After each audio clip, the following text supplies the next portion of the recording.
I am starting. It's afternoon my dear students. बेटा बात बनती है, बात बिल्कुल सूट होती है, बनती है कि हम 4 क्वेश्चंस कंप्लीट कर चुके हैं।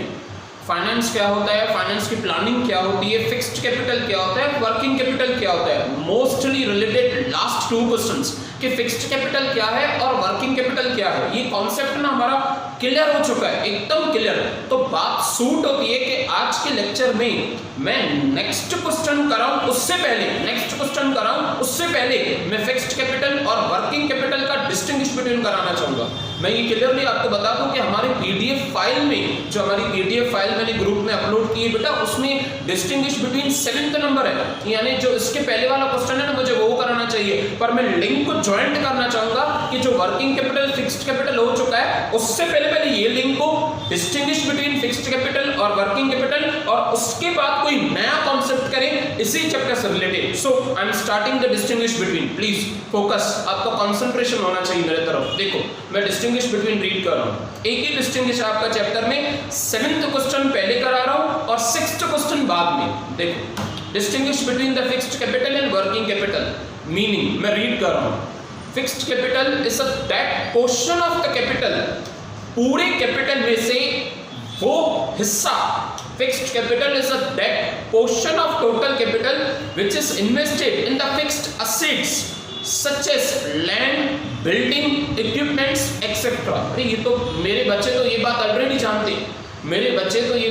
जानते हैं, कि सर जो टोटल कैपिटल 100 करोड़, उसमें से हमने 40 crore as an example, total capital 100 crore में से 40 करोड़ हमने जमीनें खरीदने में लगा दी, मशीनरीज परचेज करने में लगा दी, कंप्यूटर्स परचेज करने में लगा दिए, तो वो 40 करोड़ हमारे क्या है, वो 40 करोड़ हमारी FC यानी कि फिक्स्ड कैपिटल है। यस, अगर शॉर्ट फॉर्म यूज करना चाहो तो फिक्स्ड कैपिटल को FC कह सकती है। Next, opposite versus working capital. Working capital refers to the current assets less current liabilities. देखो क्या कहा, ये कल वाली बात है, काफी इजी लैंग्वेज है। Working capital refers to the current assets CA minus current liabilities CL। अच्छा बेटा ये वो तो नहीं कह रहा, वर्किंग कैपिटल की मीनिंग ये वो तो नहीं कह रहा कि डेटर्स जिनसे पैसे लेने हैं माइनस क्रेडिटर्स जिनको पैसे लेने हैं। फिर से हाँ मैं रिपीट कर रहा हूँ, current assets minus current liabilities.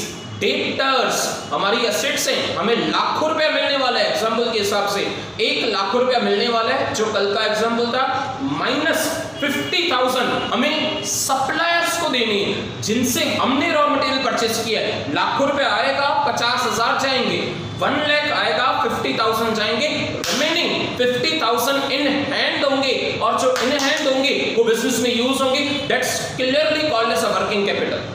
Next, second, nature की बात करूं तो बेटा दोनों का नेचर अलग अलग है। मैंने बताया था आपको क्लियरली कि अगर आप डाइट हैवी खा रहे हो ना, तो हैवी डाइट 8 to 10 आवर्स चलेगा, 12 आवर्स भी चलेगा। अगर आप लाइट डाइट खा रहे हो तो फिर आपको भूख लग सकती है 2 घंटों में, 4 घंटों में, 4 आवर्स में, 3 आवर्स में। Fixed capital is a permanent in nature, 10 years, 15 years, 20 years तक भी बात हो सकती है। 20 साल तक आपका वही प्लॉट है, 20 साल तक आपकी मशीनरीज हैं, इतने सालों से 8 years है आपका कंप्यूटर वही है 7 years से, तो वो लगभग परमानेंट ही कहते हैं उसे।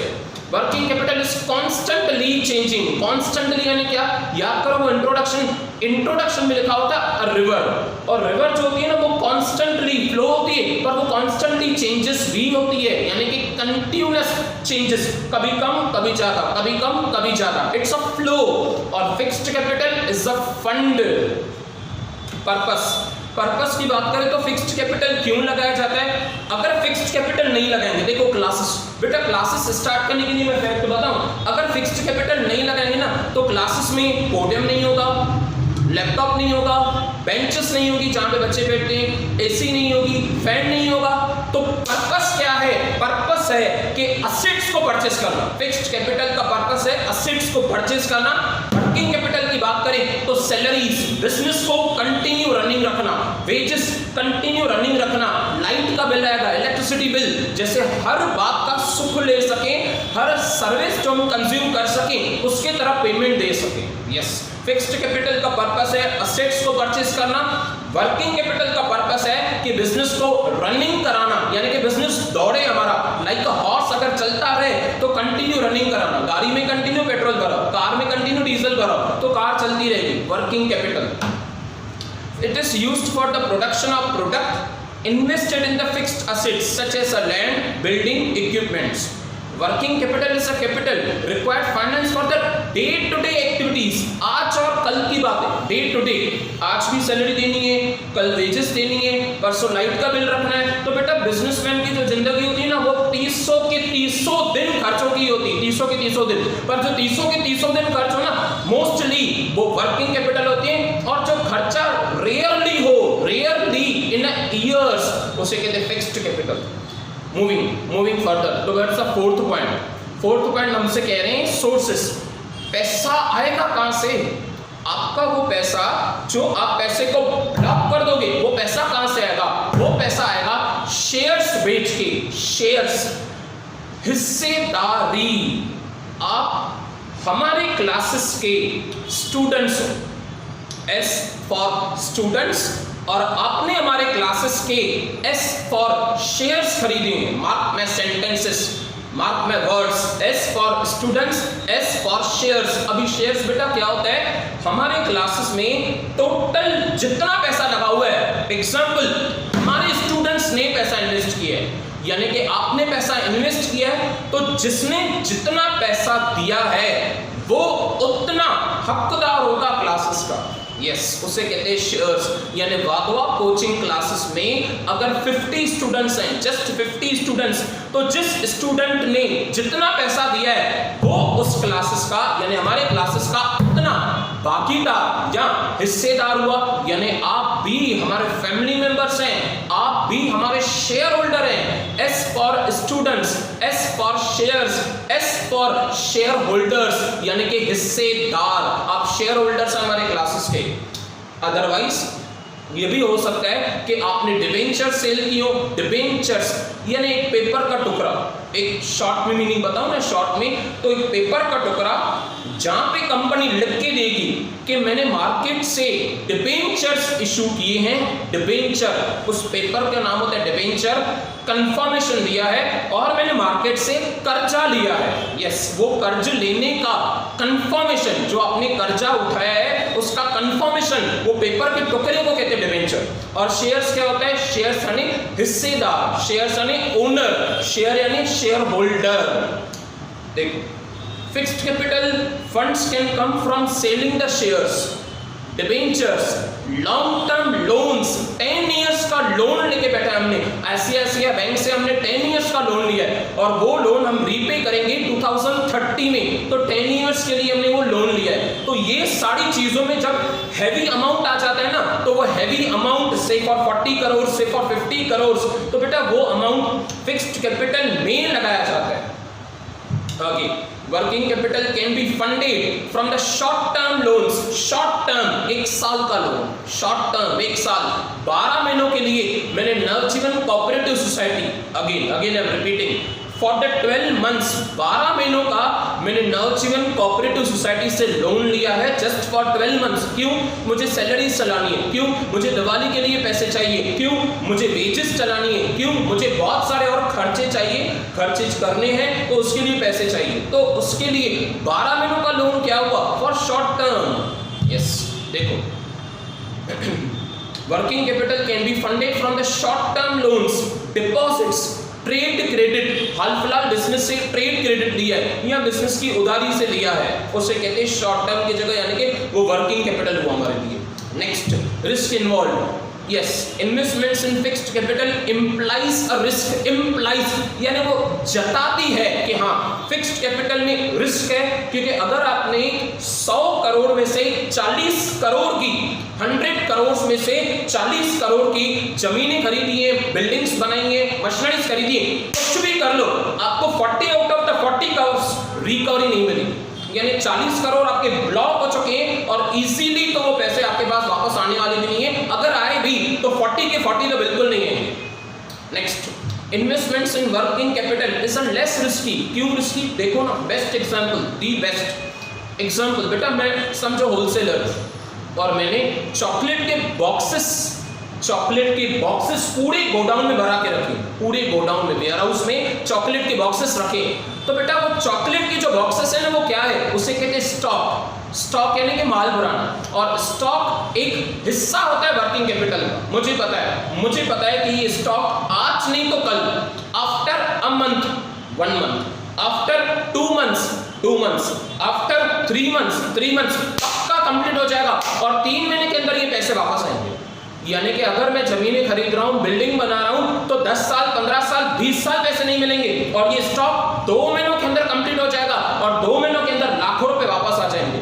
यानी कि फिक्स्ड कैपिटल में ज्यादा रिस्क है, वर्किंग कैपिटल की जो टाइम है ना रिस्क का, वो बहुत छोटा है, बहुत कम है रिस्क उसमें। Reading next, moving. ऑब्जेक्टिव, मकसद क्या है? मकसद ये है, फिक्स्ड कैपिटल का मकसद ये, हमें मशीनरीज परचेज करनी है, मशीनरी से प्रोडक्शन करनी है, और पी फॉर प्रोडक्शन से प्रॉफिट कमाना है। अगेन फिक्स्ड कैपिटल का मकसद क्या है बेटा? फिक्स्ड कैपिटल का मकसद है हमें मशीनरी परचेज करनी है, अच्छा मशीनरी से प्रोडक्शन करनी है, पी फॉर प्रोडक्शन, और प्रोडक्शन से हमें क्या कमाना है? P for profit. सिंपल, यानी फिक्स्ड कैपिटल प्रॉफिट के लिए। वर्किंग कैपिटल की जरूरत क्या है? डे टू डे एक्टिविटीज, खुश रखना है। किसको खुश रखोगे? वर्करों को खुश रखेंगे, उनका हक नहीं रखना है। किसको खुश रखोगे? स्टाफ को खुश रखेंगे, उनकी सैलरीज नहीं रखनी है। थर्ड, लाइट के बिल पेमेंट करने। फोर्थ, क्रेडिटर सप्लायर्स को खुश रखना है, टाइम पे पेमेंट देके। यानी सच बताऊं, सच सिंपली बताऊं बेटा, बिजनेस को ना 365 दिन चलाने के लिए, 365 दिन पॉलिशिंग करने के लिए आपको वर्किंग कैपिटल की बहुत जरूरत है। And whereas if we are concerned about the fixed capital, तो बिजनेस को एस्टैब्लिश करने के लिए आपको फिक्स्ड कैपिटल चाहिए, और एस्टैब्लिशमेंट के बाद आपको वर्किंग कैपिटल चाहिए। Next concept, from my point of view, I am feeling so, from my point of view the concept is much crystal and clear। वाकई crystal and clear होना चाहिए आपका concept। next 7th, frequency of needed, कब जरूरत पड़ती है? कभी fixed capital represented by fixed assets are less liquid in nature as compared to the current assets। Fixed assets की जरूरत कम पड़ती है, काफी कम, रिसेंटली में जरूरत नहीं पड़ती। मशीनरीज वन टाइम परचेज की, next 8 years, next 7 years, next 10 years, मैंने 3 फिगर्स कहे, 7, 8 और 10 इयर्स तक तो जरूरत ही नहीं पड़ेगी। अच्छा, वो स्टॉक जो हमने भरा था, stock is a part of working capital. 2 months, 3 months, 6 months, फिर जरूरत पड़ेगी। यानी फ्रीक्वेंटली वर्किंग कैपिटल चेंज होगा, पर फ्रीक्वेंटली फिक्स्ड कैपिटल चेंज नहीं होगा। Yes, because fixed capital is a fund, working capital is a flow, वो पानी की तरह बहता जाएगा, और ये फंड है, 10 साल 15 साल तो चेंज ही नहीं होगा। Working capital offers the highest liquidity, specially cash balance and debtors. Working capital में सबसे ज्यादा लिक्विडिटी चाहिए, खास करके तो कैश। जेब में कैश तो ना, जेब यानी पॉकेट आपका और मेरा नहीं बेटा, पॉकेट हमारे बिजनेस का। बिजनेस के पॉकेट में, वहां पे गले में कहते हैं ना, वो ड्रॉवर में अगर पैसे होंगे, तो पैसे हाथ में होंगे ना, तो फिर वो खर्चा करने में भी अच्छा लगता है कि चलो पैसे पड़े। पर कैश ही नहीं हो तो हमारे बिजनेस में कैश की कमी आ जाएगी, बिजनेस ना बंद होने पे आ जाएगा। देखो next, moving towards 8th point, 8th last point है आपकी डिस्टिंग्विश की, फ्रीक्वेंसी ऑफ नीडेड, और रिपीट की गई है, बाय मिस्टेकली रिपीट की गई है, वो सेम लिखी हुई है। एक सेकंड मैं पढ़ लेता हूँ उसे। The fixed capital is required less frequently, it needed start the business during the modernisation and expansion. अच्छा, इनके कहने का मतलब है कब जरूरत होगी? जब स्टार्ट करेंगे स्टैब्लिशमेंट में, और जब अपडेट करना होगा। अपडेट करना यानी आप अपनी बिजनेस स्टैब्लिशमेंट कर रहे हो, मशीनें खरीद रहे हो, तो पैसों की जरूरत होगी, और उसके बाद मशीनरीज ओल्ड हो जाएंगी, आउटडेट हो जाएंगी, उसके बाद पैसों की जरूरत होगी, स्टैब्लिशमेंट पे और मशीनरीज को अपडेट करने पे। Working capital required every day 360 continuously, यानी क्या 365 days. This is because the working capital is required to pay the regular and recurring expenses, day to day घर का खर्चा, day to day business का खर्चा। तो बेटा day to day business का खर्चा, day to day घर का खर्चा तो रोज चाहिए ना, घर पे रोज भाजियाँ चाहिए, सैलरीज रोज होंगी, घर पे रोज फ्रूट्स चाहिए, वेजेस रोज होंगे, लाइट का बिल हर महीने आता है, फैक्ट्री का भी हर महीने आएगा, उसी तरह से वो वर्किंग कैपिटल की नीड होती है।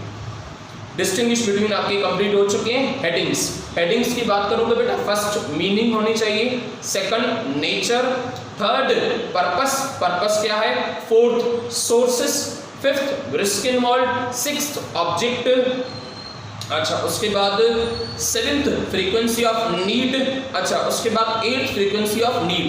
मैं पॉइंट में कुछ चेंजेस करना चाहूँगा, देख लेता हूँ आपको, मैं पॉइंट चेंजेस होंगे तो वो मैं आपको पीडीएफ फाइल में बता दूंगा कि सेवेंथ और एट्थ पॉइंट की ना वो हेडिंग सेम है, माइनर अगर चेंज होगी तो मैं आपको पीडीएफ फाइल में चेंज करके ड्रॉप कर दूंगा मैसेज, टेंशन नहीं करो। नेक्स्ट, इसके बाद आपका last question of this chapter, उसके बाद आपका फर्स्ट चैप्टर कंप्लीट होगा। देखो फिफ्थ वन, पहले हमने सिक्स्थ क्वेश्चन कंप्लीट किया, अभी fifth. What do you mean by the capital structure? हमें बताइए कि कैपिटल स्ट्रक्चर क्या होता है बेटा। कैपिटल स्ट्रक्चर समझने से पहले ना सच बताऊं, पहले तो आपको दिमाग में यही क्लियर होना चाहिए कि स्ट्रक्चर क्या होता है। स्ट्रक्चर पता होगा तो जाके कैपिटल स्ट्रक्चर समझेंगे ना। देखो बिल्डिंग बनाने से पहले कोई प्लॉट परचेस किया किसी बिल्डर ने, बिल्डिंग बनाने से पहले उस प्लॉट पे वो बिल्डर वो आर्किटेक्चर का स्ट्रक्चर डिसाइड करेगा। स्ट्रक्चर, पार्किंग कहां से होगी, क्लब हाउस कहां पे होगा, फर्स्ट फ्लोर पे, फ्लोर्स कहां से स्टार्ट होंगे, उसके क्लब हाउस के बाद स्टार्ट होंगे, पार्किंग यहां से होगी, क्लब हाउस यहां पे होगा, फ्लोर्स कहां पे होंगी, ये सारी बातें क्या हैं, बिल्डिंग कितने फ्लोर्स की होगी, 12 फ्लोर्स की होगी। तो बेटा 12 फ्लोर्स की बिल्डिंग, पार्किंग, क्लब हाउस, ये सारी बातें क्या है, कॉल्ड एज अ स्ट्रक्चर। यानी वो आर्किटेक्चर, आर्किटेक्ट निकाल रहा है, बिल्डर उसका स्ट्रक्चर डिसाइड कर रहा है। तो इसी तरह से हमसे पूछा जा रहा है कि आप बताइए कि आप जो कंपनी बनाओगे तो आपके कंपनी का स्ट्रक्चर कैसे होगा। स्ट्रक्चर यानी उसके पैसों का स्ट्रक्चर, उसके कैपिटल का स्ट्रक्चर, कंपनी के पास अपना पैसा कितना होगा और कंपनी के ऊपर बोझ पराया पैसा कितना होगा, उसे कहते हैं कैपिटल स्ट्रक्चर। देखो रीड करो मैं इस पॉइंट को, पहले introduction. A company raises its capital through the different sources which are internally and externally owned. पैसे घर से भी जमा हो सकते हैं और ज्यादा करके पैसे हम बाहर से कमाते हैं। कभी कभी क्या होता है बेटा, कभी कभी ना पैसों की जरूरत पड़ती है तो भगवान की दुआ से, with the blessings of the God, आपके घर पे, मेरे घर पे, यानी हमारे घर पे ना थोड़े पैसे, कुछ पैसे 10-20 हज़ार 50 हज़ार घर पे भरे ही रहते, 10-20 हज़ार समझो घर पे भरे ही, तो वो घर पे चली जाती, घर के खर्चों में काम आ जाती है। अच्छा बाहर के पैसे यानी पापा बाहर जा रहे हैं, बिजनेस कर रहे हैं, जॉब कर रहे हैं, मेहनत करके कमा के आ रहे हैं, दैट्स द एक्सटर्नल सोर्सेस। घर की बचत में से ऑलरेडी जो पैसे हैं, that's the internal sources. Company में भी जो पैसे जमा पूंजी हैं, पहले से ही बचे हुए हैं, पहले से ही यानी पुराने साल के प्रॉफिट में से, गुजरे हुए साल के प्रॉफिट में से आपने पैसे बचा के रखे हैं और वही पैसे आप यूज कर रहे हो, that's called as internal sources. अच्छा शेयर्स इशू कर रहे हो, डिबेंचर्स इशू कर रहे हो, बैंक में से लोन ले रहे हो तो पैसे बाहर से आ रहे हैं, उसी तरह से उसे कहा जाता है एक्सटर्नल सोर्सेस। पैसों को कलेक्ट करने का मोस्टली दो टाइप के सोर्स होते हैं, मोस्टली दो। एक होता है एक्सटर्नल सोर्सेस, पैसे बाहर से आ रहे हैं, और एक होता है इंटरनल, जो आपकी कंपनी में, जो आपके घर पे, घर तो एग्जांपल है, जो आपके कंपनी में ऑलरेडी पड़े। ऑलरेडी कहां से पड़े होंगे सर, कंपनी हमने स्टार्ट ही अभी की है तो ऑलरेडी कैसे पड़े। अगर आपने कंपनी स्टार्ट अभी की है तो फिर आपको पैसे पहले बाहर से लेने होंगे, उसके बाद कंपनी चलती जाएगी चलती जाएगी चलती जाएगी। आप हर साल प्रॉफिट में से थोड़ा थोड़ा पैसा रिजर्व करते हो, जमा करते आओ, सेविंग्स करते आओ और वो पैसे यूज करते आओ, तो उसे कहते हैं इंटरनल सोर्सेस। रीड कर रहा हूं, इंट्रोडक्शन आपका काफी बड़ा है पर मैं मेन रीड कर रहा हूं कि जो हमें मेन इंट्रोडक्शन में एक्चुअली रीड करना चाहिए। देखो company raises its capital through the different sources which are the internal and external. Internal घर के अंदर की बातें, एक्सटर्नल घर की बाहर की बातें। ओन्ड एंड बोरोड कैपिटल, मैं मीनिंग समझा रहा हूं बेटा, मीनिंग क्लियर कराऊंगा कि ओन्ड कैपिटल क्या है, बोरोड कैपिटल क्या है। The owned capital is form of equity, shares, preference shares, reserves and surplus. जो पैसे अपने पड़े हैं, सरप्लस एक्स्ट्रा पड़े हैं, वो इंटरनल है। जो बाहर से शेयर्स इशू किए, अदर सोर्सेस से हमने जमा किए, उसे कहते हैं एक्सटर्नल। देखो मैं डेफिनेशन पे आ रहा हूँ। डेफिनेशन डायग्राम भी आपको दिया हुआ। Definition according to the R.H. Wessel, author का नाम है, उन्होंने बताया है the long term sources of the fund employed in a business enterprises. जो पैसे आपने लंबे समय तक पूरे कैपिटल में लगा के रखें, उससे डिफाइन होता है कि आपका कैपिटल स्ट्रक्चर कितना है। The long term sources of the funds, आपके पास लंबे समय तक पैसे, परमानेंट टाइम तक पैसे कहां से आ रहे हैं, वो परमानेंट टाइम का हिस्सा जताएगा कि आपके पास वो कैपिटल का स्ट्रक्चर कैसा है। देखो कंपोनेंट्स की बात करें ना, तो बेटा आपके सामने कैपिटल का वो डायग्राम दिया गया, और इट्स माय हम्बल रिक्वेस्ट, ये मेरी रिक्वेस्ट है बेटा कि जब आप ये आंसर को ना आप रेफर करो, यानी ये आंसर जब आप करोगे ना, तो इट्स माय हम्बल रिक्वेस्ट कि ये डायग्राम जरूर बनाना। देखो आपकी वो हैबिट्स एग्जैक्टली आपके नोट्स की तरह, आपकी पीडीएफ फाइल की तरह होनी चाहिए। या मैं इनफैक्ट सर होके एज अ लेक्चरर होके ये भी कहना चाहूँगा कि पारा नोट से और पीडीएफ फाइल से हमारे बच्चे, ये सारे सब बच्चे हमारे ही हैं सब बच्चे। लेक्चरर के हिसाब से, टीचर के हिसाब से बच्चे अपने ही होते हैं, कोई भी हो ना, क्लासेस का हो या बाहर का हो, कोई भी हो। तो बेटा आप पारा पीडीएफ फाइल से, आप पारा नोट से कोशिश करिए एक कदम ज़्यादा चलो, एक कदम आगे चलो। प्रेजेंटेशन नोट से ज़्यादा, हैंड राइटिंग अच्छी और इम्प्रूवमेंट, जैसे आपको मार्क्स ना हाईएस्ट मिल सके। देखो components of the capital structure, number 1 equity share capital. Equity shares company के हिस्से बताया है मैंने एग्जांपल के तौर पे कि जिस तरह से हमारा क्लासेस है, क्लासेस में 50 स्टूडेंट्स हैं, तो 50 स्टूडेंट्स ने एग्जांपल, एज एन एग्जांपल बेटा 50 स्टूडेंट्स ने एग्जांपल 10,000 रुपीज, हर एक स्टूडेंट ने 10,000 रुपए लगाए हैं, 10,000 रुपए लगाए हैं। 50 बच्चों ने मिलके 5 लाख रुपए लगाए हैं। 10,000 for each, then it comes to the 5 lakh rupees for 50। 10,000 for each, it comes to the 5 lakh rupees for 50। यानी ये 5 लाख रुपए में जो हमने 5 लाख का क्लास स्टार्ट किया है, एग्जांपल 5 लाख में फर्नीचर बनाया है, 5 लाख में कलरिंग कराई है, तो इसमें हिस्सा किसका है? इसमें हिस्सा मेरे बच्चों का है। तो मेरे बच्चों का वो क्या है? वो मेरे बच्चों का हिस्सा है। और हिस्सा क्या है? शेयर कहते हैं उसे, हिस्सा यानी शेयर्स। उसी तरह से कंपनी शेयर सेल करती है और पैसे कलेक्ट करती है। कंपनी शेयर सेल करती है, पैसे कलेक्ट करती है, और जो पैसे शेयर से कलेक्ट होते हैं उसे कहते हैं share capital. Next preference share capital. जो पैसे कंपनी कुछ टाइम तक शेयर्स बेच के कलेक्ट करे, कुछ टाइम तक, से फॉर 5 इयर्स, से फॉर 7 इयर्स, जो पैसे कंपनी कुछ टाइम तक शेयर्स बेच के कलेक्ट करे, 5 साल के बाद कंपनी शेयर्स के पैसे लौटाएगी, 7 साल के बाद कंपनी शेयर्स के पैसे लौटाएगी, ऐसे शेयर होल्डर्स को प्रेफरेंस शेयर्स कहा जाता है। और खास करके प्रेफरेंस शेयर होल्डर्स को डिविडेंड, प्रॉफिट का हिस्सा, डिविडेंड यानी क्या बेटा? मुनाफे को, प्रॉफिट को जब डिवाइड करते हैं ना, तो प्रॉफिट का हिस्सा उन्हें पहले दिया जाता है, और कंपनी बंद होने के टाइम पे उन्हें पैसे भी पहले लौटाए जाते हैं। The major difference between the equity share capital and preference share capital. Equity share capital घर वाले होते हैं, अपने एकदम फैमिली मेंबर्स, साथ में जो खाना खाते हैं ना, दुख और सुख में, उन्हें इक्विटी शेयर होल्डर्स कहते हैं। बाकायदे खाना नहीं बनेगा तो घर वाले भी नहीं खाएंगे, इक्विटी शेयर होल्डर्स। और प्रेफरेंस शेयर होल्डर्स घर वाले होते हैं, पर थोड़ा सा रिलेशन अलग होता है। उन्हें कैसे भी करके डिविडेंड देना है, अगर प्रॉफिट कमाए तो। कंपनी बंद हो रही है, एकदम शटडाउन हो रही है, तो रिटर्न टाइम उन्हें कैपिटल भी पहले देनी है। देखो थर्ड वन, आपका कॉन्सेप्ट और भी क्लियर होगा, मैं समझाते जाऊंगा। Third one borrowed capital. बेटा आपने पैसे लोन में अरेंज किए, ऐसे आपने 10 इयर्स का लोन लिया है, तो वो बोरोड कैपिटल है। रिटेन्ड अर्निंग्स, रिटेन्ड अर्निंग यानी पता है क्या? वो रिटेन अर्निंग यानी ये देखो मेरा एक्शन कैसे, वो जमा पूंजी, हम जमा पूंजी अपनी किसको नहीं देंगे, तो जमा पूंजी वाले पैसे को कहते हैं रिटेन अर्निंग्स। जो मैंने कहा था कि वो घर पे 10-20 हजार कर ही रहते भगवान की दुआ से, तो वो 10-20 हजार क्या है? Retained earnings. Number 1 equity share capital, it is owned capital. खास करके मोस्टली, ऑलवेज, मोस्टली नहीं कहूँ मैं, ऑलवेज इक्विटी शेयर हमारी ओन्ड होती है, अपनी होती है।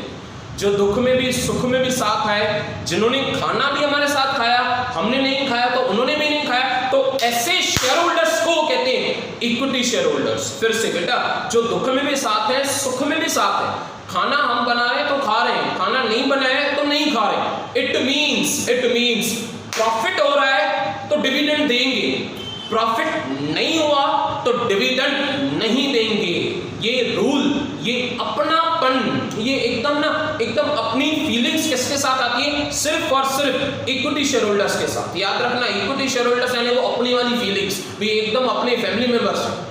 एंड वेयर प्रेफरेंस वाले भी अपने, उनके पैसे भी हमारे, पर इक्विटी जितने वो थोड़े दूर से ही राम राम है, थोड़े दूर से ही सलाम है, और उन्हें प्रॉफिट है तो डिविडेंड देना है, कम है तो कम देंगे नहीं, ज्यादा है तो प्रेफरेंस शेयर होल्डर्स को ज्यादा देंगे नहीं, फिक्स्ड करके हर साल देना है, भले कम कमाओ या ज्यादा कमाओ। और इक्विटी शेयर होल्डर्स वो चपाटी साथ में खाएंगे, खाना साथ में खाएंगे, खाना यानी कि वो प्रॉफिट होगा तो उतना हमें देंगे, नहीं होगा तो नहीं देंगे, ये एकदम अपने वाले।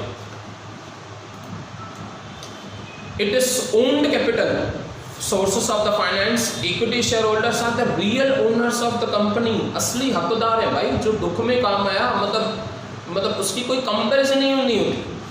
Companies so get the fluctuating dividend depending upon the profit and bear the risk of the business। ये वाले share holders, equity share holders हमारे वजह से ना रिस्क झेलते हैं। रिस्क किस बात की सर? रिस्क किस बात की बेटा? रिस्क इस बात की कि अगर प्रॉफिट नहीं हुआ ना तो वो बेचारे मांगेंगे भी नहीं, प्रॉफिट ज्यादा हुआ तो हम खुद ज्यादा देंगे, प्रॉफिट कम हुआ तो हम खुद कम देंगे, प्रॉफिट नहीं हुआ तो नहीं देंगे। Next, preference share capital. These shares, share holder यानी शेयर खरीदने वाला, These shares यानी वो शेयर्स की क्वालिटी की बात कर रहा हूँ, उसकी वैरायटी।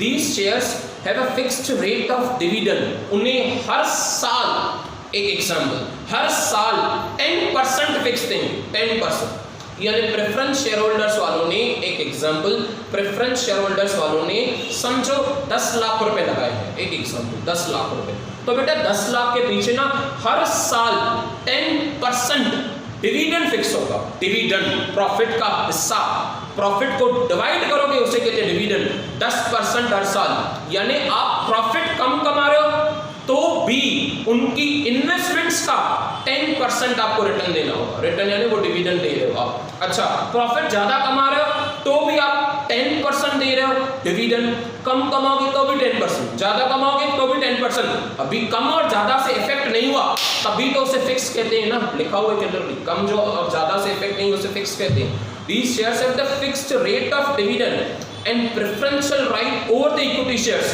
और अगर कंपनी बंद हो गई तो लाइन में सबसे पहले किसको पैसे वापस करेंगे? जो लाइन में सबसे पहले, P फॉर पहले, P for preference, P for पहले रुके होंगे तो P फॉर प्रेफरेंस देंगे, उन्हें पैसे रिटर्न भी पहले करेंगे। Of the liquidation of the company, these shares are paid back to the prior of the equity shares in case of the liquidation। यानी कंपनी बंद हो रही है, they do not enjoy the voting rights as the shareholders have।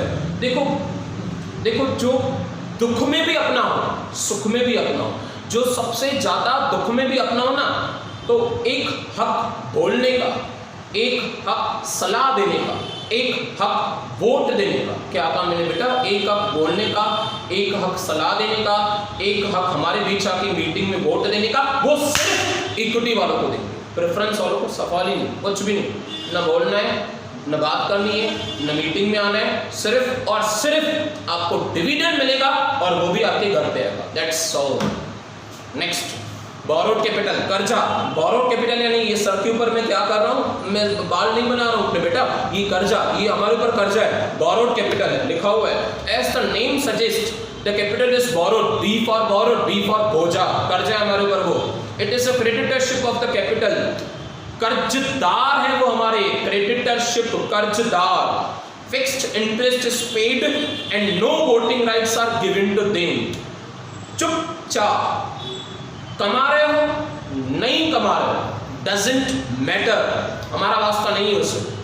आप कमा रहे हो या नहीं कमा रहे हो, यानी कि कंपनी प्रॉफिट में चल रही है या कंपनी लॉस में चल रही है, वास्ता ही नहीं है। आपको एवरी ईयर और every month as per the terms and conditions, आपको every year every month ICICI bank को फिक्स्ड रेट ऑफ इंटरेस्ट देना है, क्योंकि आपने उससे 10 साल का कर्जा, 10 साल का लोन लिया है, फिक्स्ड रेट ऑफ इंटरेस्ट। आप कमा रहे हो नहीं कमा रहे, हमें वास्ता ही नहीं, सुनना भी नहीं है। तो वो क्या है बेटा, वो हमारे कर्जदार है। As rights, voting rights are given to them, उन्हें कोई अधिकार, no voting rights are given to them, sorry, उन्हें भी कोई अधिकार नहीं है। जैसे प्रेफरेंस वालों को अधिकार नहीं है, उसी तरह से कर्जदारों को भी कोई अधिकार नहीं है। borrowed capital in the form of debenture, borrowed capital भी हो सकता है, जैसे हमने डिबेंचर्स लिए, लोन्स लिए हैं। नेक्स्ट, डिबेंचर क्या है बताया है हमने। Debenture is acknowledgement, acknowledgement, confirmation. Acknowledgement यानी क्या, वो लिखावट, वो सर्टिफिकेट, वो कंफर्मेशन लिख के दे रहे हैं आपको, लिख के कि हमारी कंपनी आपको 5 साल के बाद पैसा देगी, लिख के दे रहे हो, तो वो लिख के देने के प्रूफ को, उस एक्नॉलेजमेंट को डिबेंचर कहा जाता है। अंडर द सील, कंपनी की वो अफिक्सेशन, वो ठप्पा लगाते हैं ना जो बैंक में जाते हैं, आपने आवाज सुना हो, तो वो उसे कहते हैं अफिक्सेशन, यानी कि वो ठप्पा लगाना। Of the seal of company, it carries the interest at a fixed rate which is agreed upon. Debentures वालों को भी फिक्स्ड रेट देंगे, ब्याज देंगे, बैंक लोन वालों को भी ब्याज देंगे। पर अगर शेयर होल्डर्स की बात आई है, शेयर होल्डर्स की बात आई है, तो उन्हें डिविडेंड देंगे। शेयर होल्डर्स को छोड़ के बाकी जो भी होगा, शेयर होल्डर्स को छोड़ के बाकी जो भी होगा उन्हें ब्याज दिया जाएगा। शेयर होल्डर्स कोई भी होंगे, किस वैरायटी की भी होगी, इक्विटी हो या प्रेफरेंस हो या कोई भी हो, उन्हें डिविडेंड दिया जाएगा। नेक्स्ट, शॉर्ट टर्म लोन्स, 12 महीने का, 1.5 साल का, 2 साल का, बैंक से वो भी मिल सकता है, फाइनेंशियल इंस्टीट्यूशन से। It carries fixed rate of the interest, वो भी आपको ब्याज देना पड़ेगा। फिक्स्ड रेट, फिक्स्ड रेट यानी साल का 10% एग्जाम्पल, तो हर साल 10%। रिटेन अर्निंग्स, आपकी अपनी जमा पूंजी, अपनी वाली जमा पूंजी। It is nothing but internal source of the financing. बेटा रिटेन अर्निंग्स आती कहाँ से? सर आपको मैं बताइए, रिटेन अर्निंग्स मैंने बताया है, तो ये पर सर हमारा कॉन्सेप्ट क्लियर नहीं। देखो बेटा 2010 में कंपनी ने 50 लाख रुपए कमाए, 2010 में कंपनी ने 50 लाख रुपए कमाए और 5 लाख रुपए रिजर्व रखी, जमा पूंजी। 2011 में कंपनी ने फिर 50 लाख रुपए कमाए, फिर 5 लाख रुपए रिजर्व रखे, जमा पूंजी। 2012 में कंपनी ने 70 लाख कमाए, 70, और उन्होंने 70 लाख रुपए में से 7 लाख रुपए जमा पूंजी रखी। यानी विश्वास करो कि अगर आपका ध्यान है ना, तो 3 सालों में 5 लाख, 5 लाख, 7 लाख, 5, 5, 7, 5 और 5 10, 7, बेटा 3 साल में 17 लाख रुपए, 17 लाख रुपीस हमारे पास जमा पूंजी है। और वो 17 लाख रुपए आप सैलरी चला सकते हो, वेजेस चला सकते हो, लाइट का बिल भर सकते हो, उससे ही तो कहा जाता है retained earnings. Next, it's not next, it's finished. मैं हेडिंग्स रीड कर लूं, मैं फिर से हेडिंग्स रीड कर लूं। देखो पहले क्या है, उन्होंने डेफिनेशन दिया है, फिर आपका है कंपोनेंट्स। कंपोनेंट्स यानी आपके स्ट्रक्चर में क्या क्या है। नंबर 1, एक्सटर्नल सोर्सेस की बात करूं, एक्सटर्नल, बाहर से पैसे कहां से आते हैं? Equity share capital, preference share capital, borrowed capital, ये क्या है बेटा? ये तीनों एक्सटर्नल। अच्छा, घर के अंदर की बात करूं तो घर के अंदर के पैसे कहां से आते हैं? रिटेन्ड अर्निंग्स से। इक्विटी शेयर, हाँ हेडिंग्स भी आपकी सेम है, पर बोरोड कैपिटल में आपको बताया गया कि वो डिबेंचर्स भी होंगे, शॉर्ट टर्म लोन्स भी होंगे और रिटेन अर्निंग्स भी होंगी। Next, balance sheet. Balance sheet से वैसे तो आप अकाउंट्स में तो नहीं आ सकते, आप एसमी से डायरेक्टली चल के सीधा अकाउंट्स में आ जाओगे, ऐसा तो नहीं होगा, पर बैलेंस शीट रीड कर लेते हैं। बेटा बैलेंस शीट पता है क्या है? फैक्ट बताऊं, जिस तरह से वो बिल्डिंग के ना फ्लोर्स बने हुए हैं, 4 फ्लोर, 8 फ्लोर, 10 फ्लोर, 12 फ्लोर, तो उसी तरह से आपकी कंपनी की बैलेंस शीट भी आपकी कंपनी का कैपिटल स्ट्रक्चर बताती है कैपिटल स्ट्रक्चर कोई भी प्रोफेशनल आदमी आपके कंपनी की बैलेंस शीट देख के पता चल जाएगा। देखो कैसे, शेयर कैपिटल, शेयर कैपिटल यानी क्या, जो पैसे शेयर्स बेच के हमारे पास आए, शेयर्स बेच के पैसे वापस आए, सॉरी शेयर्स बेच के पैसे कलेक्ट किए, उसे कहते हैं share capital. Equity share capital आपके पास है यूनिट 10, 100, 1000, लाख, आपके पास 1 लाख रुपए की इक्विटी शेयर कैपिटल है, आपके पास 5 लाख रुपए की प्रेफरेंस शेयर कैपिटल है, रिजर्व्स आपके पास जमा पूंजी रिटेन अर्निंग्स है, 50,000 की आपके पास रिटेन अर्निंग्स है, कर्जा बोरोड कैपिटल आपने लिया है। देखो पहले क्या था, ओन्ड, शेयर कैपिटल यानी कि ओन्ड कैपिटल, और फिर क्या है बेटा, बोरोड। ये क्या है, ये आपका स्ट्रक्चर ही तो है। बोरोड कैपिटल आपके पास है लाख रुपए की। आगे क्रेडिटर्स आपके पास कर्जदार है 30,000 के, बिल्स पेएबल आपके पास 20,000 के बिल्स पेएबल की। लायबिलिटी साइड यानी कि कैपिटल साइड आपका स्ट्रक्चर बता रहा है। एंड वेयरएस असेट्स की बात करें वो पूरी आपकी असेट्स है, करंट असेट्स हैं, फिक्स्ड असेट्स हैं, ये भी सारी कैपिटल स्ट्रक्चर में ही आती है। That's finish for today, that's finish for today. Before completing the lecture successfully, मैं लेक्चर को सक्सेसफुली कंप्लीट कर दूं, before completing the lecture with the blessed, बेटा उससे पहले ना एक कोट बनता है, quote of the day. Don't try to be the best, best बनने का ट्राई नहीं करो, just try to do the best. जो भी चीज करो वो बहुत बेस्ट करो। Don't try to be the best, just do the best. जो करो बहुत अच्छे से करो। दिन में सिर्फ और सिर्फ 3 क्वेश्चंस पढ़ रहे हो आप, लॉकडाउन का टाइम है और आप पूरे दिन में सिर्फ 3 क्वेश्चन पढ़ रहे हो, तो बेटा वो 3 क्वेश्चन बहुत अच्छे से करो, 3 क्वेश्चन को रिटर्न करो और वो 3 क्वेश्चन को बाकायदे छाप दो, जेरॉक्स कर दो अपने माइंड में। That's sufficient for today. We'll meet again tomorrow. Bye. Take care. Have a nice day.